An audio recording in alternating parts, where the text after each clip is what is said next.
Hello friends, welcome to Bismi சமையல். இன்றைக்கி நம்ம வீடியோவில் ஒரு ஸ்பெஷலான ரெசிபி தான். பாய் வீட்டு நெய்ச்சோறு, அதாவது கீ ரைஸ். நல்லா கமன்னு இந்தளவுக்கு உதிரியாக எப்படி செய்கிறதுன்ற வீடியோ தான் பார்க்க போகிறோம். வீடியோக்குள்ளே போகிறதுக்கு முன்னாடி நீங்கள் நம்மளோட வீடியோவை இப்போ தான் ஃபர்ஸ்ட் டைம் பார்க்குறீங்கன்னா நம்மளோட பிஸ்மி சமையலுக்கு சப்ஸ்கிரைப் பண்ணிக்கோங்க. இப்போ நம்ம எப்படி செய்கிறதுன்னு பார்க்கலாம். ஃபர்ஸ்ட் நம்ம அரிசி ஊற வச்சுக்கலாம். நான் இன்றைக்கி 1.5 கப் அளவுக்கு அரிசி எடுத்திருக்கேன். இது கிட்டத்தட்ட 300 கிராம் அளவுக்கு இருக்குது. நான் இன்றைக்கி பாஸ்மதி அரிசி தான் எடுத்திருக்கேன். இதை நீங்கள் சீரக சம்பா அரிசியில் செய்கிறதா இருந்தாலும் செஞ்சுக்கலாம். ரெண்டுமே ரொம்ப சூப்பராக இருக்கும். இந்த அரிசியை 2-3 தடவை தண்ணி ஊற்றி நல்லா கழுவி எடுத்துக்கோங்க. அப்போ தான் இதில் இருக்கக்கூடிய ஸ்டார்ச் எல்லாமே நமக்கு போயிட்டு ரைஸ் நல்ல உதிரியாக வரும். நல்லா கழுவுனதுக்கப்புறமா தண்ணி ஊற்றி 20 நிமிஷத்துக்கு இதை அப்படியே ஊற விட்டுருங்க. அடுத்து ஸ்டவ்வில் நல்ல அடிகனமான பாத்திரமாக எடுத்து சூடு பண்ணிக்கோங்க. நான் இன்றைக்கி குக்கர் தான் எடுத்திருக்கேன். குக்கர் நல்லா சூடானதுக்கப்புறமா இதில் 1/4 கப் அளவுக்கு உருக்குன நெய் சேர்த்துக்கிறேன். நெய்ச்சோறுன்னு சொல்லும்போது நம்ம ஃபுல்லாகவே நெய்யில் தான் செய்யணும். அப்போ தான் டேஸ்ட் ரொம்ப நல்லாயிருக்கும். இல்லை இந்தளவுக்கு உங்களுக்கு நெய் சேர்க்கறதுக்கு விருப்பம் இல்லை அப்படின்னா நீங்கள் பாதி நெய்யும் பாதி எண்ணெயும் சேர்த்துக்கலாம். நெய் நல்லா சூடானதுக்கப்புறமா இந்த சைஸில் ஒரு பட்டை, 3 கிராம்பு, 3 ஏலக்காய், 1 பிரியாணி இலை சேர்த்துக்கிறேன். நம்ம சேர்த்த ஏலக்காய், பட்டை, கிராம்பு எல்லாமே நல்லா பொரிஞ்சதுக்கப்புறமா நான் ஒரு பெரிய வெங்காயத்தை நல்லா மெல்லிஸாக ஸ்லைஸ் பண்ணி வச்சுருக்கேன். இதை உள்ளே சேர்த்துக்கிறேன். கீ ரைஸை பொறுத்த வரைக்கும் வெங்காயம் ரொம்ப வதங்கணுங்கிற அவசியம்லாம் கிடையாது. இது லைட்டாக கண்ணாடி பதமாக வதங்கினாலே போதும். வெங்காயம் பொன்னிறமாக வதங்கிருச்சு அப்படின்னா நமக்கு கீ ரைஸோட கலருமே லைட்டாக ப்ரௌன் கலரில் சேஞ்ச் ஆயிரும். ஸோ இதை லைட்டாக வதக்கிக்கோங்க. வெங்காயம் வதங்கிட்டு இருக்கும்போதே இது கூட நம்ம பச்சை மிளகாயும் சேர்த்துக்கலாம். நான் இன்றைக்கி 3 பச்சை மிளகாயை 2ஆக உடச்சி சேர்த்துருக்கேன். கீ ரைஸில் நம்ம மிளகாத்தூள் எதுவுமே சேர்க்க போகிறதில்ல. ஸோ இதுக்கு காரம் கொடுக்கக்கூடியது பச்சை மிளகாய் மட்டும்தான். உங்கள் காரத்துக்கு ஏற்ற மாதிரி நீங்கள் பச்சை மிளகாயை கூட்டியோ குறைச்சோ சேர்த்துக்கலாம். வெங்காயமும் பச்சை மிளகாயும் இந்தளவுக்கு வதங்கினதுக்கப்புறமா இது கூட நம்ம இஞ்சி பூண்டு விழுது சேர்த்துக்கலாம். 1 டேபிள் ஸ்பூன் அளவுக்கு இஞ்சி பூண்டு விழுது சேர்த்துக்கிறேன். இஞ்சி பூண்டில் இருக்க பச்சை வாசனை எல்லாமே போயிட்டு எண்ணெய் பிரிஞ்சு வரணும். அது வரைக்கும் இதை நம்ம வதக்கிக்கலாம். இஞ்சி பூண்டு விழுது சேர்த்த உடனே ஸ்டவ்வை நல்லா குறைச்சி வச்சு வதக்கிக்கோங்க. இல்லைனா உங்களுக்கு அடிப்பிடிக்கிறதுக்கு ஸ்டார்ட் ஆகும். அது மட்டும் இல்லாமல் இஞ்சி பூண்டு விழுது சரியாக வதங்கலை அப்படின்னாலும் நமக்கு லைட்டான கசப்பு டேஸ்ட் இருக்கும். ஸோ அதனால் நல்லா வதக்கிக்கோங்க. இஞ்சி பூண்டு விழுது இந்தளவுக்கு நல்லா வதங்கினதுக்கப்புறமா இது கூட நம்ம தக்காளி சேர்த்துக்கலாம். ஒரு பெரிய தக்காளியில் பாதி தக்காளி மட்டும் எடுத்து இந்தளவுக்கு கொஞ்சம் பெரிய பெரிய பீசஸாக கட் பண்ணி வச்சுருக்கேன். இது உள்ளே சேர்த்துக்கிறேன். இந்த தக்காளி ரொம்ப வதங்கணுங்கிற அவசியம்லாம் கிடையாது. லைட்டாக வதங்கினாலே போதும். தக்காளி ரொம்ப வதங்கி தோலெல்லாம் பிரிஞ்சு வந்துருச்சு அப்படின்னா கீ ரைஸோட கலர் உங்களுக்கு மாறிடும். ஸோ அதனால் லைட்டாக வதக்கிக்கோங்க. அடுத்து நம்ம முந்திரி சேர்த்துக்கலாம். ஒரு 10 பீஸ் அளவுக்கு சேர்த்துருக்கேன். இது ஆப்ஷனல் தான். உங்ககிட்ட இருந்துச்சுன்னா சேர்த்துக்கோங்க, இல்லைனா விட்டுறலாம். ஆனால் கல்யாண வீடுகள்லாம் கண்டிப்பாக சேர்த்துருப்பாங்க. ரைஸ் கூட சேர்த்து சாப்பிட்றதுக்கு ரொம்ப நல்லாயிருக்கும். முந்திரியை லைட்டாக வதக்கினதுக்கு அப்புறமா இது கூட நம்ம தயிர் சேர்த்துக்கலாம். 1 டேபிள் ஸ்பூன் அளவுக்கு தயிர் சேர்த்துருக்கேன். தயிர் நல்ல கெட்டியான தயிராக இருக்கணும்.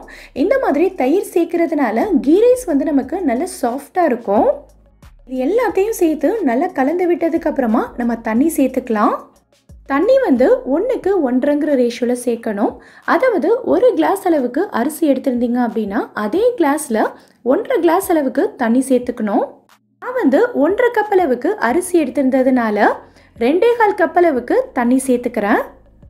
தண்ணி சேர்த்ததுக்கப்புறமா இது கூடவே நான் 1/4 கப் அளவுக்கு தேங்காய் பால் சேர்த்துக்கிறேன். தேங்காய் பால் நல்லா திக்காக இருக்கணும். இது சேர்க்கறதுனால கீ ரைஸோட டேஸ்ட் உங்களுக்கு நல்லா ரிச்சாக இருக்கும். அது மட்டும் இல்லாமல் ரைஸுமே நமக்கு நல்ல ஒயிட் கலரில் வரும். ஆனால் ரொம்ப அதிகமாக சேர்த்துறாதீங்க. 1.5 கப் அரிசிக்கு நான் சொன்ன அளவில் மட்டும்தான் சேர்க்கணும். எல்லாத்தையும் சேர்த்து நல்லா கலந்து விட்டதுக்கப்புறமா கொஞ்சமாக பொடியாக கட் பண்ண புதினா, அப்புறம் பொடியாக கட் பண்ண மல்லி இலை சேர்த்துக்கிறேன். எல்லாமே சேர்த்தாச்சு. இப்போ கடைசியாக நம்ம உப்பு சேர்த்துக்கலாம். நம்ம ஸ்டார்டிங்கில் இருந்து இன்னும் எதுக்குமே உப்பு சேர்க்கலை. ஸோ இப்போ கரெக்டான அளவில் சேர்த்துக்கோங்க. இப்போ இது எல்லாத்தையும் ஒரு தடவை நல்லா கலந்து விட்டுக்கலாம். தண்ணி நல்லா கொதிக்கணும். கொதிச்சதுக்கப்புறமா தான் நம்ம அரிசி சேர்த்துக்கணும். தண்ணி வந்து லைட்டாக கொதிக்க ஆரம்பிக்கும் போதே அரிசி சேர்த்துறாதீங்க. அப்படி சேர்த்துட்டிங்கன்னா அரிசி வந்து உங்களுக்கு ஒன்று வெந்து ஒன்று வேகாத மாதிரி இருக்கும், நல்லாவே வேகாது. இந்த மாதிரி எல்லா பக்கமும் நல்லா கொதிச்சதுக்கு அப்புறமா தான் நம்ம அரிசி சேர்த்துக்கணும். 20 நிமிஷத்துக்கு ஊற வச்சிருந்த அரிசியை தண்ணி எல்லாத்தையும் நல்லா வடிகட்டிட்டு உள்ளே சேர்த்துக்கிறேன். அரிசி சேர்த்ததுக்கு அப்புறமா லைட்டாக ஒரு தடவை கலந்து விட்டுக்கலாம். ரொம்ப போட்டு கலந்துராதீங்க, ஏன்னா ஊற வச்சிருந்த அரிசிங்கிறதுனால உடையிறதுக்கு நிறைய சான்சஸ் இருக்குது. ஸோ லைட்டாக இந்த மாதிரி ஜென்டிலாக கலந்து விட்டுக்கோங்க. ஒரு 5 நிமிஷத்துலேயே பார்த்தீங்கன்னா நல்லா கொதிச்சு அரிசியும் தண்ணியும் இந்த மாதிரி ஒரே லெவலுக்கு வந்திருக்கும். ஸோ இந்த ஸ்டேஜில் நம்ம வந்து தம் போட்டுடலாம். அடியில் வந்து நல்ல ஒரு கனமான தோசைக்கல் வச்சுக்கிறேன். அதுக்கு மேலே நம்ம பாத்திரத்தை வச்சிடலாம். இப்போ இதை வந்து ஒரு நார்மலான மூடி போட்டு மூடிட்டு இதிலேருந்து சூடான ஆவி எதுவும் வெளியில் போகாமல் இருக்கிறதுக்காக இதுக்கு மேலே நம்ம வந்து வெயிட் வைக்கணும். நான் வந்து இந்த மாதிரி ஒரு கல் வச்சுக்கிறேன். உங்ககிட்ட இடிக்கல் இருந்ததுன்னா அது வச்சுக்கலாம். அப்படி இல்லைன்னா ஒரு பாத்திரத்தில் தண்ணி பிடிச்சி இது மேலே வச்சுருங்க. அடியில் வச்சுருக்க தோசைக்கல் வந்து நல்லா சூடானதுக்கப்புறமா ஸ்டவ்வை வந்து நல்லா குறைச்சி லோ ஃப்ளேமில் வச்சுருங்க. ஸ்டவ்வை வந்து நல்லா லோ ஃப்ளேமில் வச்சுட்டு ஒரு 10 நிமிஷத்துக்கு அப்படியே விட்டுருங்க. 10 நிமிஷம் நல்லா குக் ஆனதுக்கப்புறமா நம்ம ஸ்டவ் ஆஃப் பண்ணிக்கலாம். ஸ்டவ் ஆஃப் பண்ணிவிட்டு உடனேவே இதை திறந்து பார்க்காதீங்க. இன்னும் ஒரு 10 நிமிஷத்துக்கு அதே தம்லேயே இருக்கட்டும். அதுக்கப்புறமா நம்ம வந்து திறந்து பார்த்துக்கலாம்.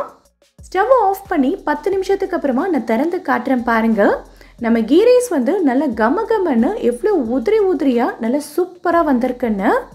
ரைஸுமே நல்ல சாஃப்டாக வந்திருந்தது.